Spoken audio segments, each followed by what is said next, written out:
he was like, I think it's a good concept. I still want you to use the building. I think you should just go it alone. And I was like, ooh. And so big moment there. Yeah, so I was just like, okay, how do I go it alone then if I don't have that and I don't, you know? So yeah, then it was just like, okay, figure it out, keep going, keep doing it.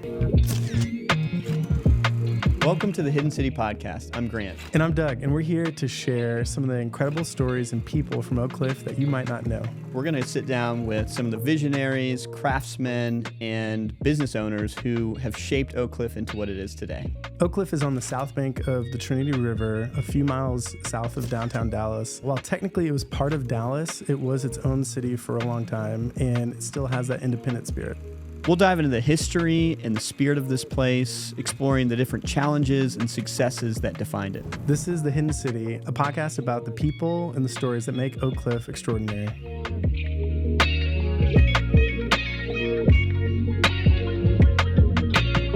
Well, welcome to today's episode of the Hidden City Podcast. Today we have Skye McDaniel with us, who is the chef, owner, and operator of La Bodega in Bishop Arts, and a neighbor in Oak Cliff, and we're happy to have you here. Well, so thanks for having me. Yeah, of course.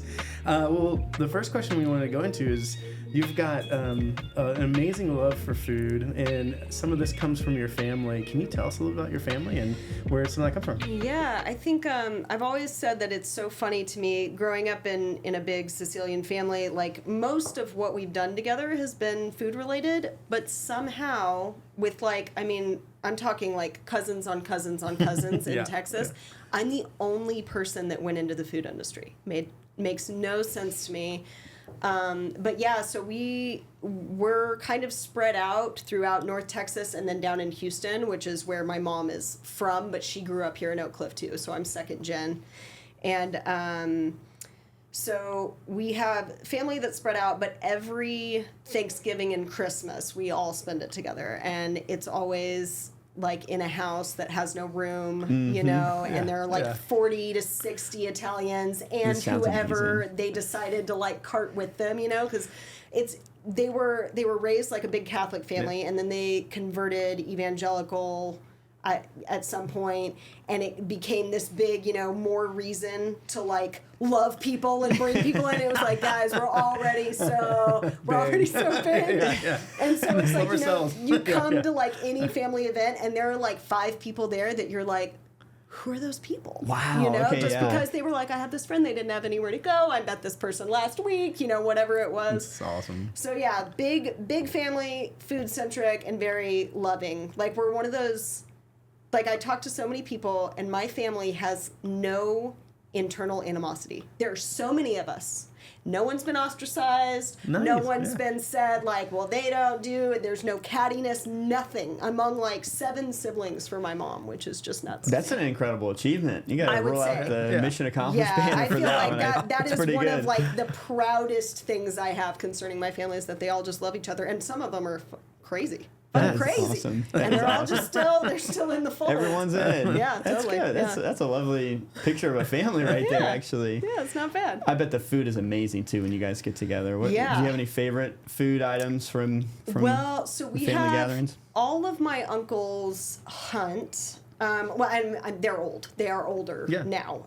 So when I was young, game was pretty normal. But now one of them still hunts very regularly. So we always have like venison Italian sausage, and whatever else like fun, weird vegetable-y things someone figured out how to make. There's always like an experiment or two each time.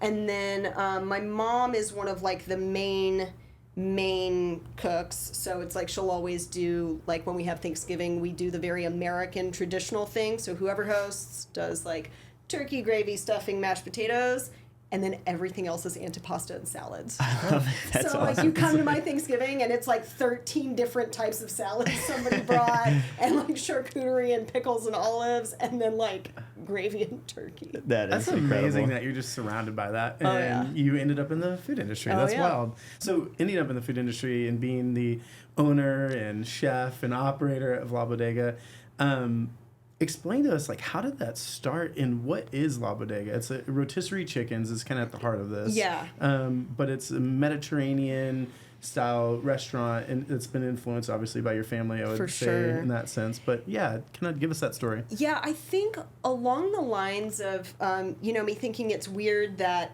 I was the only person who went into food. I was also one of the first people in my extended family included to travel. Mm-hmm. So, I mean, and I could say that's, like third gen immigrant, right? Like I made it to a place where, like, from a young age, if I decided I wanted to travel and I had money to do it, I could just do it, But, like, our family was lower middle class growing up. We didn't fly to go anywhere. We took long drives, on our vacations and stuff.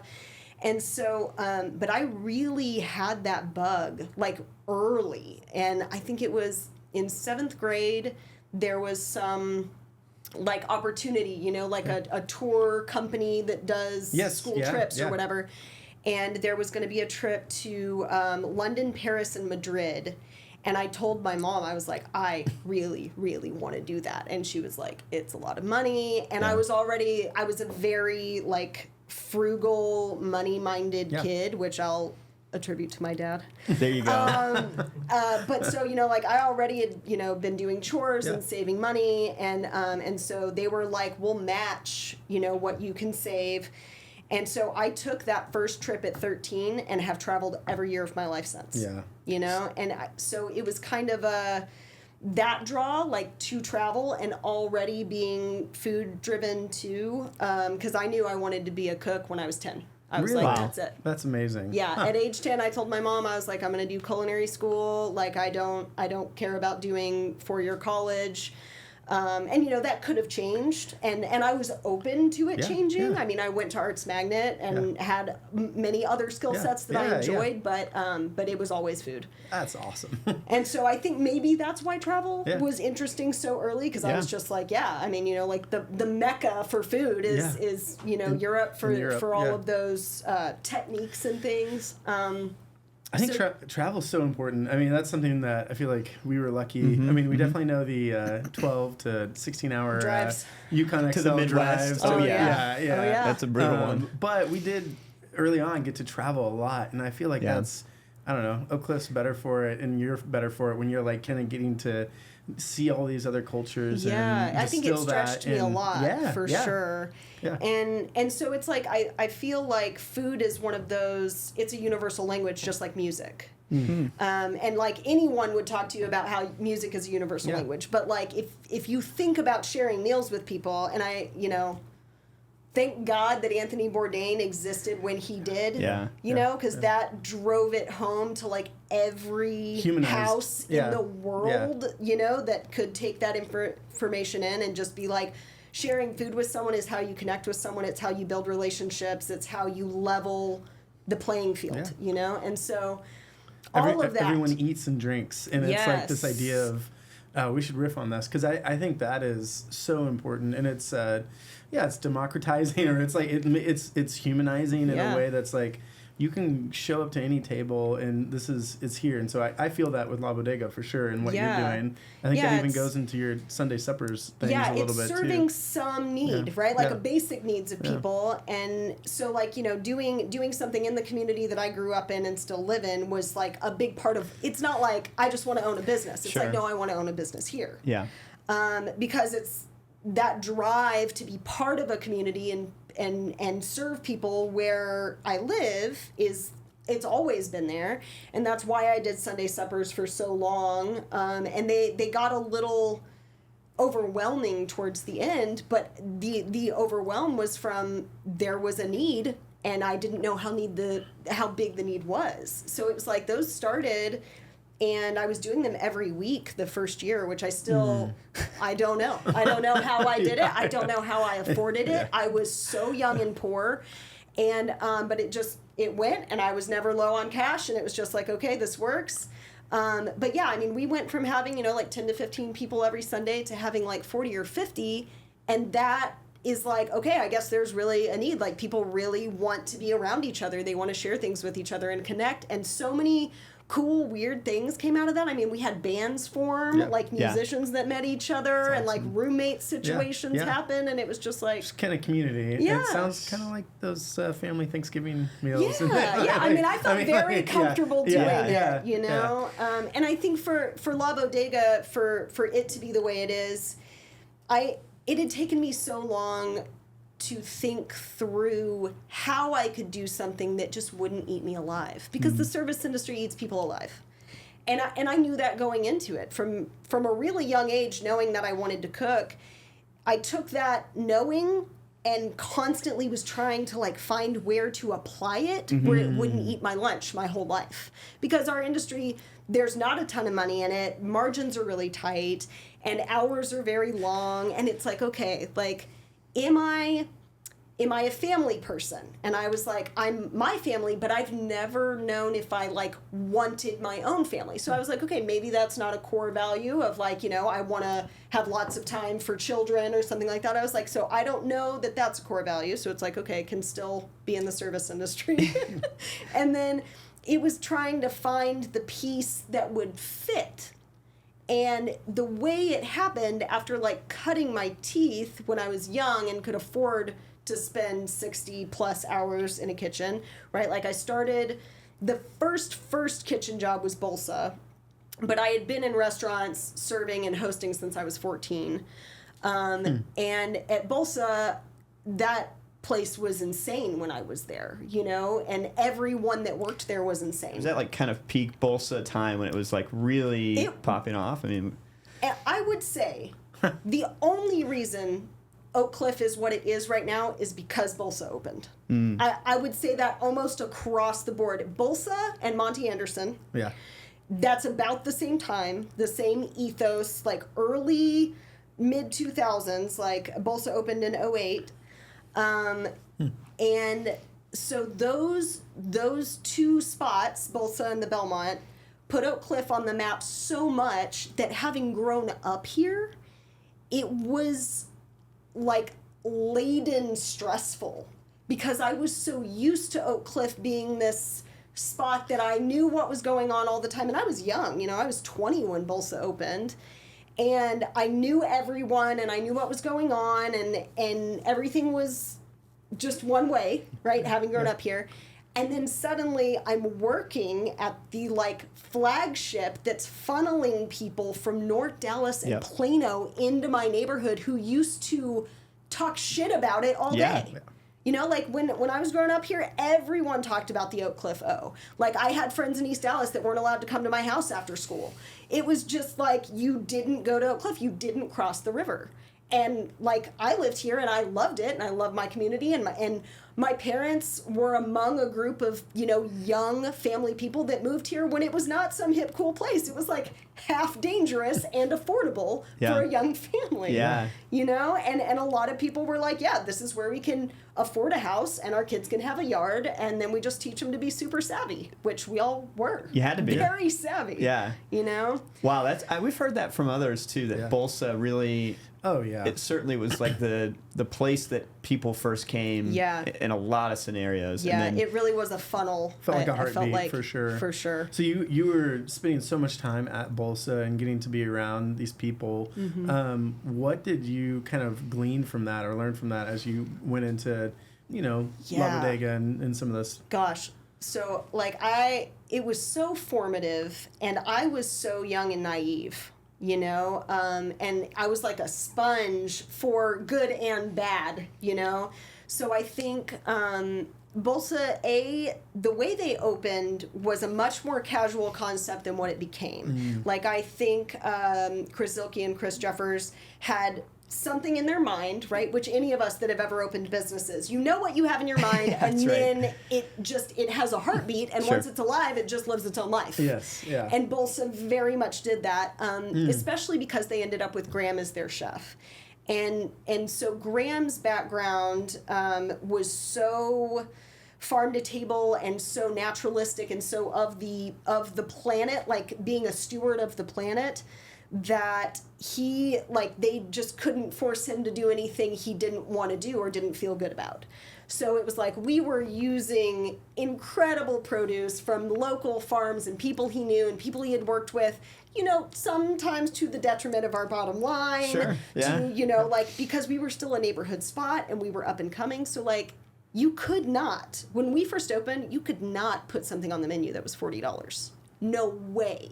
It would have been shit talked forever. Yeah. But we were paying the prices for meat that commanded a $40 price. price. Yeah. That's Absolutely. a tough tension point right Yeah. there. It was very tough. Yeah. And they were all young too. Yeah. So it was kind of like the Chris's had been in like high volume service industry, hotels and bars where when it's not your money, it doesn't matter. Right. Yeah. And so then they were in this new scenario where it was their money and it was investors' money, you know? And so you learn really fast, like what margin you can and can't deal with, you know?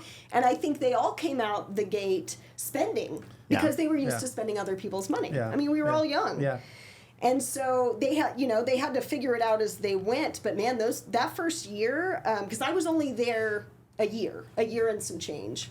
That first year, it was just like, oh man, like, we'll say yes to anything a farmer brings in. Something cool, we're just like, yeah, whatever it costs, that's fine. And it was like glory days. But I That was sounds just so like, fun and also stressful Detrimental. financially, I'm sure. Detrimental. Yeah, it sounds like Disney World. Like, you're like, oh, I get to like farm to table. You get to try everything, and exploitation wise, I feel like you. I feel like too. Like now we see restaurants do that, but like we were talking about earlier, it's because they're bankrolled. Right, like they don't need to care about a bottom line, which we have happened in Dallas sometimes, and you're just like, oh man, these people, like when you're in the industry, you watch people spend money hand over fist like that, and you're like, I know what that costs and what they're doing, and how is this place functioning? Right. And it's like, it's probably not. It's probably not very well. Yeah, that is like an interesting Dallas thing that we were talking about earlier, which is there are times when people will spend millions of dollars on a concept and like you just said, it may not even be working and it may not even really matter to them because they've got so much money to do it. Some of the culture. Whereas in Oak Cliff, you don't see that nearly as often, whereas people are generally kind of bootstrapping their businesses and becoming legendary that way, but And I think Bolsa, that's also interesting. It's like I could see Bolsa coming out of Oak Cliff and like an expression of And this is Bolsa Mercado and the restaurant Bolsa, or so did you Bolsa Mercado was much later. Yeah. So Bolsa was probably running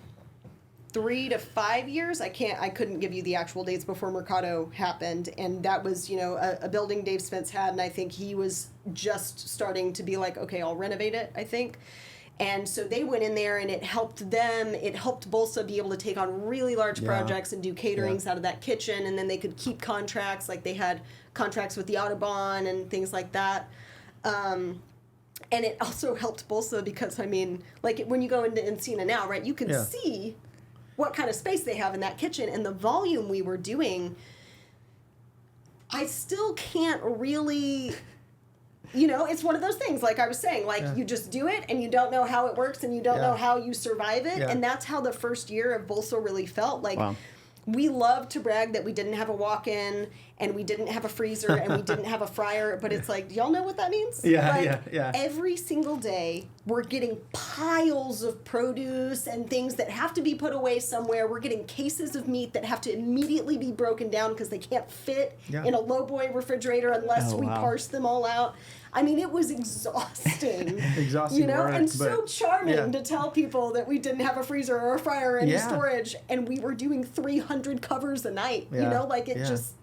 Mind-blowing. That is. It's like the agony of running that sort of business, but also just the ecstasy of being in it when it's like, this is truly special. This is a really special thing that happened. And I think, too, one of the cool things that really came out of how crazy that scenario was, and like Graham and I would talk all the time, and he would tell me about other crazy scenarios he had been in the service industry up until that point. And Graham had a very like adventurous spirit, so he had said yes to lots of things when he was young. Like he had been like a chef on a train that was going across country.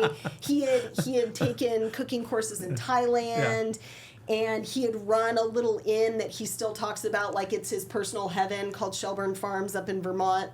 I mean, which sounds pretty heavenly. amazing. Yeah. But yeah, like he had so many stories that were like, yo, dude, that sounds so stressful. I can't believe all that was on your shoulders and stuff like that. And then we all did Bolsa, and I swear, after that moment, everything anyone has done since those first 2 years of Bolsa, fine. Yeah. If the building burned down around me, Yeah. I'd be like, this is fine. Yeah. Because Everybody went it through was that so crucible. insane. Yeah. It was so insane that like nothing touched us afterwards. Yeah. Like I truly feel like it regulated my nervous system in the sense of like nothing is as hard as that was, so everything's gravy. Wow. Even when I thought about opening a restaurant, I was like, well, I went through Bolsa and I won't do it the way we did it. Yeah. So this will be easier than that. Yeah. So speaking of, how did that start, La Bodega? What years and what was that formation at the beginning where it's like, okay, I've got this knowledge, I have like these values and these parts of me that love food and all of this and this training. Yeah. Like I'm gonna actually start this now. What did that look like? Yeah, I think, like I'm a very risk adverse person, in the sense that it doesn't mean I don't take risks, but I'm super calculated, right? So I like to mitigate and take very calculated risks. And so I had wanted my own concept since I left Bolsa, and I was 21 or 22 when I left Bolsa. But I think I had that desire, but I also understood to a degree that you understand when you're in your early 20s that you're young and dumb, even though you don't feel young and dumb. So it was kind of like I really wanted it, but part of me knew that if I like took on the investor and said yes, that I would be flailing because I would find out how much I didn't know so fast. Yeah. And so like there were some opportunities in my early 20s where people were like, yeah, we'll do it. And like I would inch towards it and then I'd be like, no. Yeah. Because it was basically like I knew it wasn't a smart time for me to take that risk. And I was also so free and independent. I mean, like I traveled all the time, and when I was 25, I was gone for 3 months, in like 9 different countries, and I would have been so sad had I been married to a business, which that's kind of what it is. Absolutely, you know. So I think the pandemic was so horrible for me. At least the first 6 months, because I had kind of made this perfect little bohemian niche for myself. Like I was so happy, doing exactly what I wanted to do all the time. So I worked at Murray Street Coffee Shop, which love. I had been there 12 years, I think, and it was this just simple, beautiful job that had a lot of the same values around like food and community that I did. And I had such a beautiful community there, and that was a 3-day-a-week job. Like, I worked 30 hours a week, 10-hour shifts. And then I would leave there, and I would go do the underground restaurant Frank in Deep Ellum, and I was front of the house there. So it was like I had pieced together these beautiful food-related and community-related projects, and I was just like, nobody was having a better time than me. Yeah. Like, it was so great. And then the pandemic happened, and it was like everything that I had mitigated risk-wise to make my life perfect just went to shit. And I was so like, I was so scared. We were all so scared, but I was so pissed. Yeah. I was so pissed because I had felt so smart and calculated. Like, I mean, if my number one sin is anything, it's fucking pride. I'm like, I did it the right way, I won. I did it. Yes. You put the energy and the effort and time into it. And what's the saying though? Pride before the fall. That is how it so goes. it was just like, okay, everything that I had built that was so perfect for me just went to shit, and it made me have to completely rethink and reset and be like, okay, so what if none of this comes back? What if, whatever? And I tried some crazy shit for who I am. I had a really dear friend who was a regular at the shop. She officed right across from the shop, and it's this beautiful nonprofit company that goes in and analyzes situations for other nonprofits and sets up CRM systems, and they had taken on setting up Salesforce for these nonprofit organizations that were like, because a lot of their stuff is volunteer or whatever, they weren't moving forward fast with technology. Okay. So this company would, evaluate what amount of Salesforce they needed to commit to and train all of their people and do all of that. And Sam, when I lost my job, like when the coffee shop closed down or whatever, like she checked on me because she was like, I normally see you every day and, like what's going on. And I was just like, things are crazy. And she was like, you're too good with people. You're too good at customer service to not have a job right now. She was like, we could hire you. And I was like, have you met me? Like, I am a full Luddite. Like, I don't touch a computer for any reason. Like, I can't. I was like, I don't think I can help your technology implementing company, and she was like, you'll be fine. Yeah. Like, there's all this training you can do online, and then we'll give you a test, and you can do it. And so I was like, okay, maybe I'll be fine. And it sounded terrible to me. It sounded terrible, but I was so grateful that somebody was like, I got you, let's give you a safety net to make money.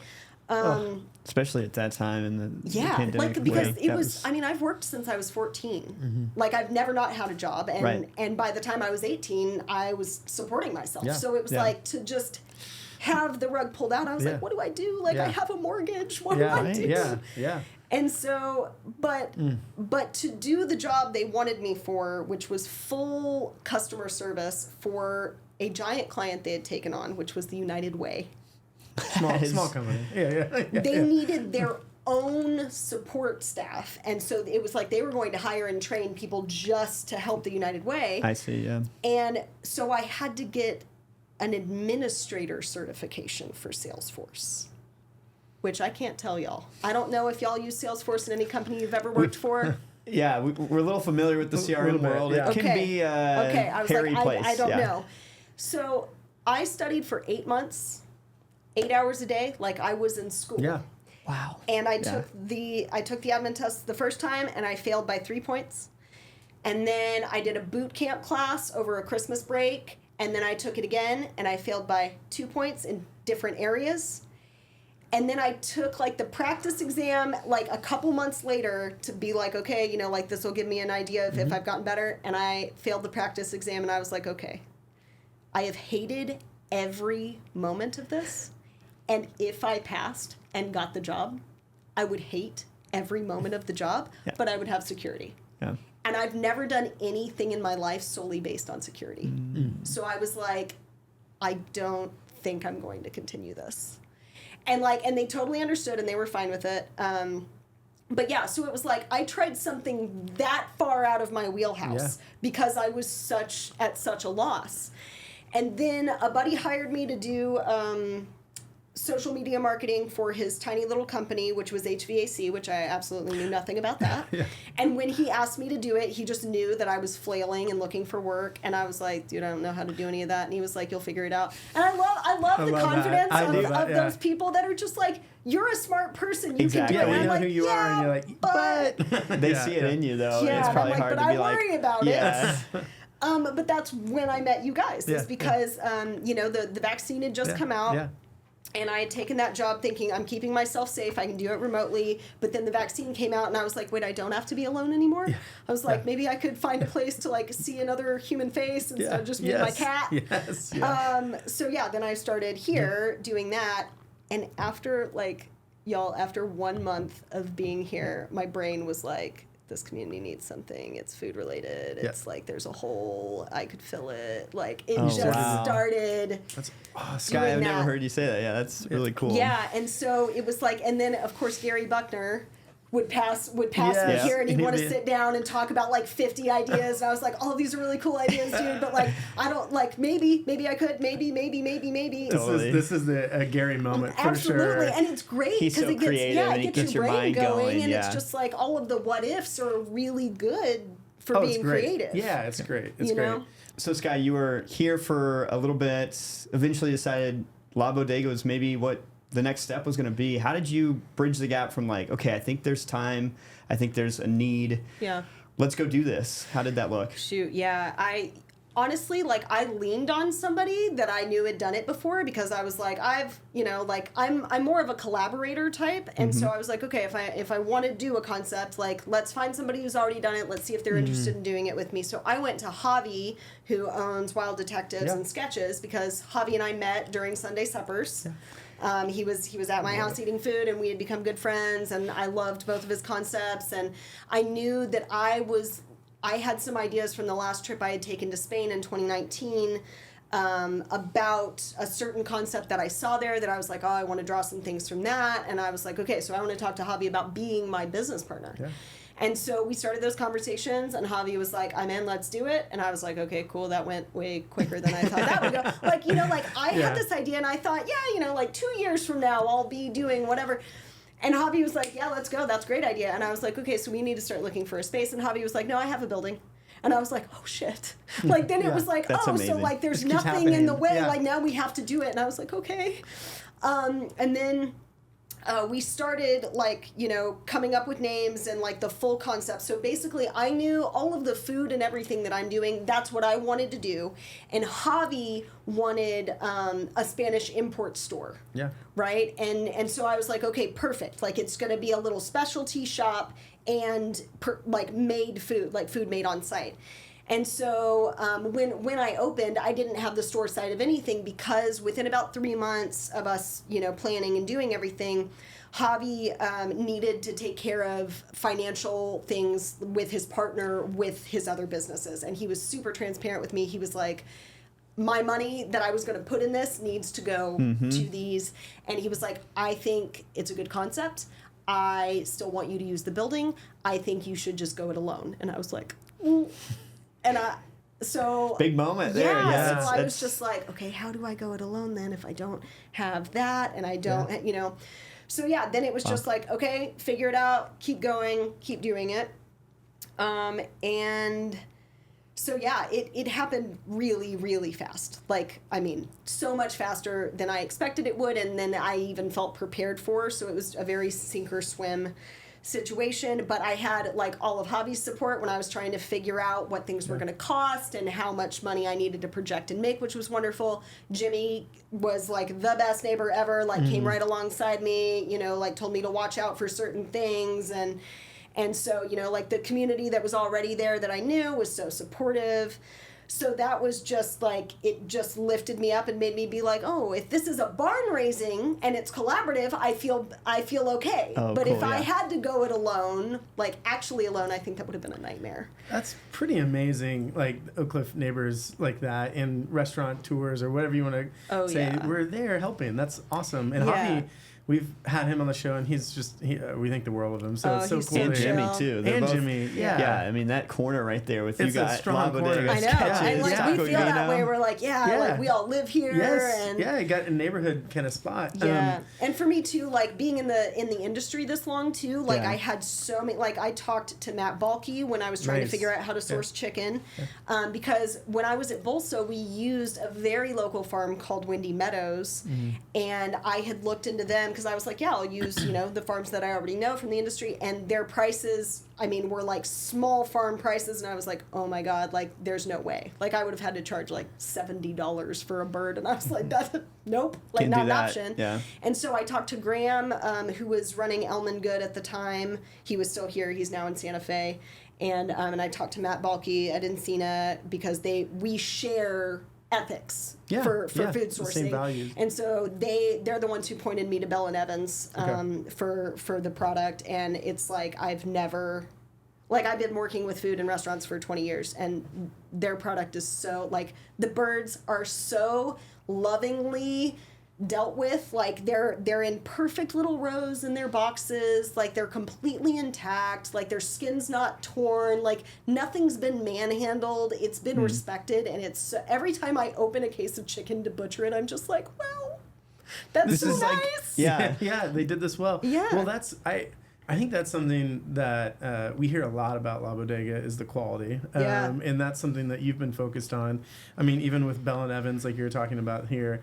But why where does that come from, Skye? Like, why do you care so much about that? Because I do think you said you and Matt Balke share that value or that ethic. Like, what? Tell us about that. And I think Matt Balke would tell you, he came up under Sharon Hage, which a lot of people in Dallas don't know her name, which is a damn shame because Sharon started the farm to table movement in Dallas.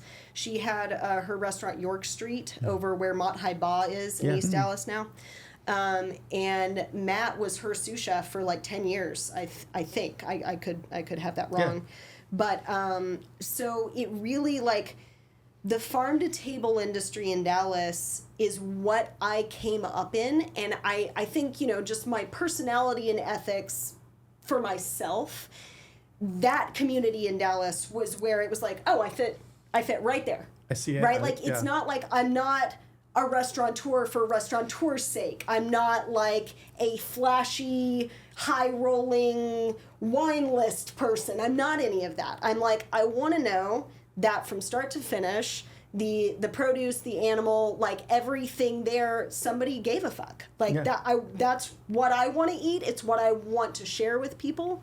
And so coming up like under Graham at Bolsa and Randall that did Ava, and then everyone that kind of flowed through and where I worked since, and with all of these same people that really cared about sourcing and really cared about knowing farmers and had those kind of relationships, it was like, this is the only type of cooking and restaurateuring and whatever I want to do. Like, I don't want to go work at Chili's. I don't want to move up in management in some chain, where the bottom line is what dictates what you're going to eat as the consumer. Like, I wanted it to be intentional and caring, because I'm an intentional caring person. Well, it comes through, and definitely in the what I'm trying to convey. I love it. No, the food is. I mean, we had it for lunch. Spectacular as always. But yeah, I think that balance of sustainability, like you're saying, and commitment to like this is the only way. There's no other ways I'm even interested in pursuing. And I try not to be preachy in the sense of like, all of my friends in the industry that either own places or work in places, like they have a lot of pride and care about what they're doing. I'm not saying they have to have my route and mindset to give love to a community and care about their product. But like for me, especially like my background, like my grandmother was a gardener and my, my grandpa was a gardener. And like, I learned that kind of stuff where it's just like, I'll die on the hill of it being like the most rebellious, punk rock, coolest thing you can do as an individual to like control every aspect of what you're putting in your body. It's like, nobody gets to tell me what I do. Yeah, it's cool. Yeah. So, I think it's a like a wild independence part of me that's just like, I want to do it exactly my way and see if the market will accept it. Because if the market doesn't, it's like, there's only so far I'll move. Yeah. Right? It's like, I understand the market will not accept a $70 rotisserie chicken. I get it. I get it. I get that. But they're going to have to accept a $30 because that's as low as I can go.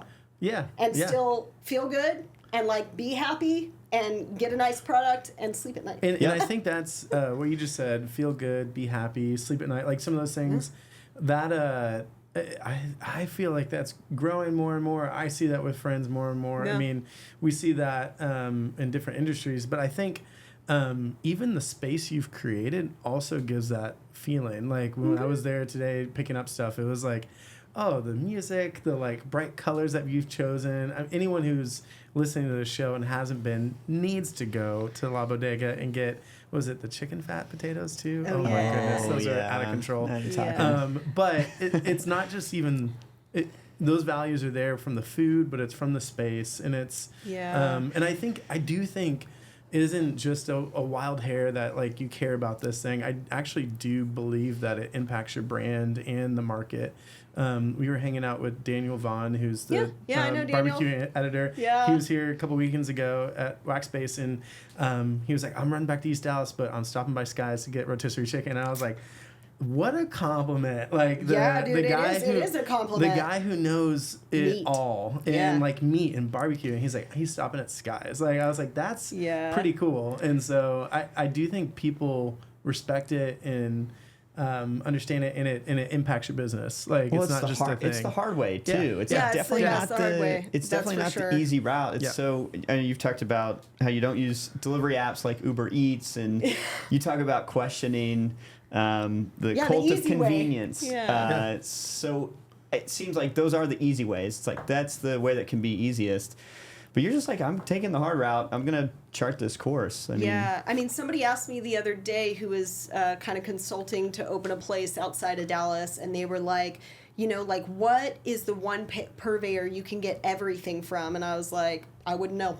I was like, because I have like 18 places I get things because I want the best thing. Yeah. Like, I can't just say, like, yeah, Cisco delivers everything I get. Like, I just can't do that. Like, Right. personally, I can't do that. But yeah, and I did want to. I got a shout out concerning my space and the colors and everything. I used a friend that we went to arts at separate times, but she did my branding, and Lily Smith Kirtley. Lily, she's amazing. Yes. She working with her was so eye opening for Yeah. me because I think like in a lot of ways like I am just a food person. I don't. Like, I had to get into marketing and Right. understand all of this Yeah. stuff at some point, but for the longest time, it was like just food, just food. And Lily was like, hey, can I do your branding? And I was like, oh, I need that. I was Yeah. like, I need branding. Yeah. Yeah. And dude, like, I mean, my brand is what everyone recognizes. Yeah, they've put those values into that brand, and Lily Yes. deserves all the shout outs. She's Oh my God, once you dude. start working with like a pro, like That's you exactly kinda, what it was. Like yeah. we would have meetings. Yeah. She would ask Yeah. me all of these questions. She was like, "What do you want it to feel like when you walk in? What do Yeah. you want the Yeah. sign to convey? Like the font can make someone feel like playful or happy, or it can be more serious." Yeah. And I was just like, "Oh my God, this is so much to consider." Yeah. But she asked every single question, and when it showed up, I was like, "Oh my God, that's it." Yeah. Yeah. Like yeah. somebody pulled Yeah. that out of their Yeah. brain based on a conversation Yeah. with me, and Yeah. Lily's best. So Yeah. just had to I love it. put Yeah. it out there. Well, continuing, I know we're finishing up the show, but like that cult of convenience, I do think Dallas is, not to just always hate on Dallas, and Oak Cliff's great, farm to table, whatever, but I do think there's a whole thing where I'm like, man, La Bodega exists in Oak Cliff for a reason, and I think it's because of some of these values are shared in the neighborhood. But that also, like, you are fighting against like that cult of convenience of Uber Eats and whatever, something that whatever. I think that's in the Dallas culture of sorts, and so I mean, it's post-pandemic culture, That probably too, of that every too. city. That's true, But, yeah. But yeah, I think, like I probably get anywhere from 2 to 4 calls a week, either to the shop or to my personal phone, somebody from DoorDash, somebody from whatever, being like, we have a lot of people searching your business on our app. And I'm like, yeah, I don't care. Like, I get it. Which is like an actual hard thing. It's not, you've made that decision, so it's not hard for you. Yes, but in general, like, you'd be like, that's a oh, really I could hard be thing to bankrolled. Yeah. Like I could make tons of fucking money if Yeah. I wanted Yeah. to do that. Yeah. Totally. But the cost is what I don't think. It makes me so upset that the consumer doesn't see what it costs, in the sense of not just that it costs the business, right? Because working with a third-party app, they take all their cuts. I'm not talking about monetary issues. I'm talking about, like, have you been in a restaurant that during the pandemic they said yes to those apps and then they couldn't stop saying yes? Yeah. And so you walk in, no one's in there, but they're slammed and they're stressed and they're trying to fill all these orders for people to pick up, and people are standing around waiting to like fill a bag and put it in their car, and there's no customer service and the people working there are stressed out. It's like the cost of morale and like how people function, like the amount of anxiety there is going to work knowing you're not going to have a single moment where a ticket printer's not just like, it's like the bear. Yeah, Right, yeah, it is. You It know, is. like It's nobody wants that. Yeah. It's ultimately like super dehumanizing in a lot of ways, because Yes. you're It's the eliminating human all those cost. human Yeah. connections. Yes. Like, you're not talking to Skye if Yeah. you're using Yeah. it. Like, there's Yeah. those kind of things that just And it's like, the reality is I wish, like, I don't live in some idealistic world, but I wish the Yeah. people that went into the food industry went into it because they want to feed people, like, because Yeah. they want to take care of Yeah. people. Yeah. But, like, a lot of times it's just a business, right? Yep. And people are entitled to do Sure. anything they like. Yeah. Business, that's Yeah. fine. But, like, for me, it's like, no, like, it was about, like, caring about food and caring about the people I'm feeding. And so, like, if I don't ever see them and they don't ever see me, it's all lost. Yeah. Like what I wanted it to be would be completely lost. And yes, the idea of like more people being able to get my food, and I understand like people are in a bind, people have small children. Yeah. You know, it's not always easy to get That'd out. be me. I know. Guilty as And so charged. it's like that part of me is like, I understand that there's a need that I could figure out a way to fulfill. And my team gives me a bunch of grief because there are like 10 other things I want to do with the shop, and they all know it's like a phase I have in my mind, and they're like, can we just roll it out? And I'm like, you don't understand that, like, for me, who is creating it and then has to think through every process and whatever, like, it's going to take me a long time to roll it out in a way I'm comfortable with. Like, I can't just be like, you know, let me go dump a bunch of my money into the stock market and adjust oil and gas. Who cares what they're doing? And then I'll just profit off of that, and then I'll just, you know, I'll be fine. Right. Right? It's like, if I'm going to do it, I have to do it a way I feel okay doing it. Yeah. And that takes a lot. It takes a lot. Like, I have to, like, you know, do this to get to that instead of just going to it. Yeah. Well, it's so connected to people. I mean, all along the whole process seems so people-centric. And I know we've talked about Sunday supper a little bit, but I don't know that we really explained what that was earlier. Yeah. Could we talk a little bit more about that for a moment? I'd be curious for the listeners too, in particular. Can you explain what Sunday supper was and kind of how it started and why that was important to you and your life here in Oak Cliff? Yeah, I think so. I was 25 when I started it. And in the years between 23 and 25, I had completely left religion, and that had been a big part of my life early in my life. And so, like, you know, when anyone takes a step like that from like a very like a path that felt very normal, then you're kind of like, what do I replace it with? You know, what do I do? And I'd always been a very community-oriented person, and that was just my nature. And I don't think I knew that, like, whether it was nature or nurture. So church was the nurture, and it was like, oh, here's the way I do community. And then it was like, oh, no, like, it's just my nature. I'm going to do it anyway. And so then Randall, who was my mentor, passed away that same year. And in the service industry, like, we normally all have Sundays and Mondays off, and so a lot of us would get together on Sundays and eat dinner at somebody's house. Like, we'd cook together, and it was very informal, you know, and usually Randall would host. So I had this cool community with people who all cared about food and spending time together and playing music together, and it had all been around Randall, who was a super magnetic, jovial, great dude who I love. I still love. I think about Randall all the time. But yeah, when he died, that left like a new hole. It was like, okay, like I had left religion, so there was a hole there, and then I had found my people in my community, and then it's like the person that it was kind of all revolving around passed away. And so it was for selfish reasons a lot that I was like, you know what, like I think I'm just gonna start doing what Randall was doing, you know, and the way I did it, I think is what made it grow so fast. Is we were all still using Facebook at the time. There wasn't, I think Instagram had just gone live.